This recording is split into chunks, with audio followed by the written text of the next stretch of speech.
আসসালামু আলাইকুম। মাইলস্টোন স্কুলের এই দুর্ঘটনায় আমরা মর্মাহিত এবং শোকাহত। আপনারা জানেন যে বিমানটি ধ্বংস হয়েছে এই মডেলের বিমান এর আগে আরও 4বার দুর্ঘটনার শিকার হয়েছে।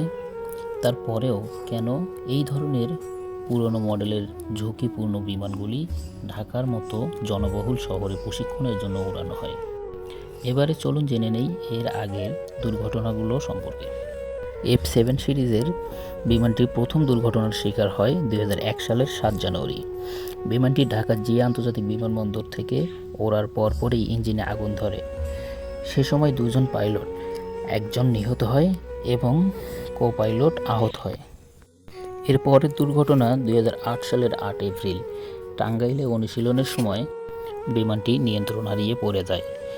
সেবারও পাইলট নিহত হয়। এরপর 2015 সালের 29 জানুয়ারি F7 সিরিজের বিমান চট্টগ্রামের পতেঙ্গা উপকূলে ওড়ার পরে নিখোঁজ হয়ে যায়। সেই বিমানের পাইলটকেও খুঁজে পাওয়া যায়নি।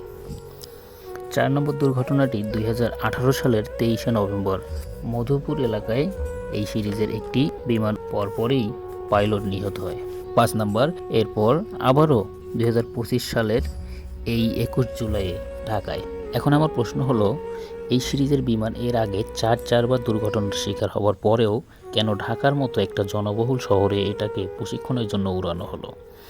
কেন বিমান বাহিনীর এই গাফিলতি, যার ফলে প্রাণ দিতে হলো মোহাম্মদ তৌকিরের মতো সিনসিয়ার অফিসারদের?